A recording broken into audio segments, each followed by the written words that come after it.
We live right now. Hey, Shalom. And before I get started, I want to say, Call Halayim La Yahweh Bahashem, Yahweh Shai Bahashem, Waflah HaKodash. Double honors to the apostles, the bishops, the elders of JMS, who teach it well, and peace and love to the elect of the nation of Israel. I'm Brother Anah from JMS Memphis Count, come back again with another JMS Memphis inspiration, and I hope and pray that this lesson be edifying to the elect and straight to the point. So I'm gonna let the scripture do the talking. I'm gonna start here in the book of 2 Corinthians 4 and 18, where we look not at the things which are seen, but at the things which are not seen. For the things which are seen are temporal, but the things which are not seen are eternal.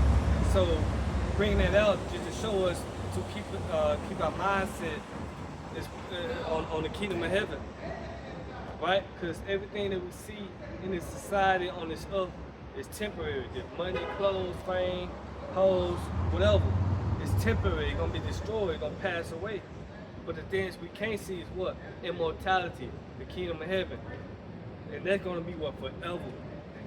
Right? So I'm gonna bring this one out. This is in the book of Sirach, chapter 29 and 11. Lay up thy treasure according to the commandment of the Most High. Right? Lay up thy treasure according to the commandments of the Most High. And it shall bring thee more profit than gold. It shall bring thee what? More wealth. Bring your treasure, as the scripture say in Matthew 6. Right? Let me jump there.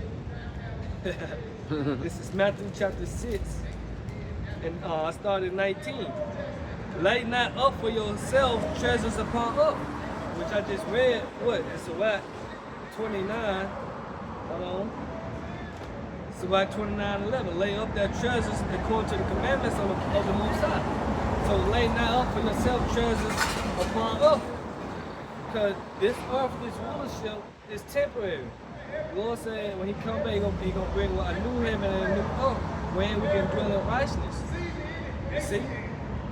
So it say, Matthew 6 and 19, lay not up for yourself treasures upon earth where moth and worst do corrupt and where thieves break through and steal. Because people can break in and steal your stuff, man. You work so hard for it, they can break in and steal it. You gonna call for that new Mercedes, that new car, Toyota, whatever it may be, that new house, they can break in and steal it. You know, you save in a 401k, guess what? Esau's still in there, man. But you lay yourself up for treasures upon the kingdom of heaven, man, ain't nobody still in there. It's the same in verse 20. But lay up for yourselves treasures in heaven, right? Since your affection on things above, right? But lay up for yourself treasures in heaven where neither moth nor rust do corrupt, and where thieves do not break through and steal. Ain't nobody breaking into heaven, going inside your bank account. No, that's impossible, man.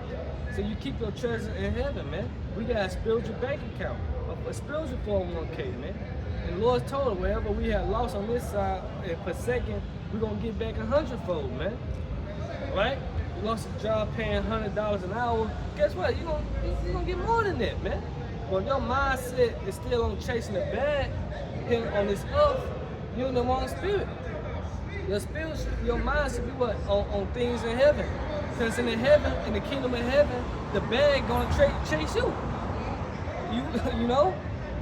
Instead of chasing the bag gonna chase you. And that should be your mindset, man. You know? So we're not gonna be working no more. We're gonna be waking up to alarm clocks, man. You know, it's gonna be impossible for us to go broke. Because we're gonna be under the blessing. So we gotta keep our treasures in heaven, right?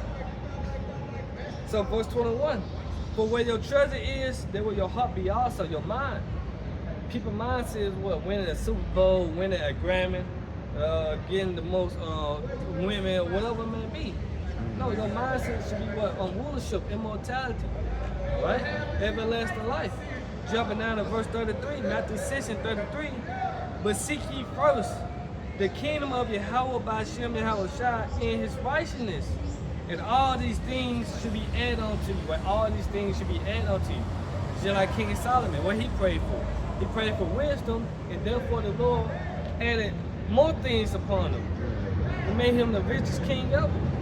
He had women, he had everything. And his rulership was to prelude to the kingdom of heaven.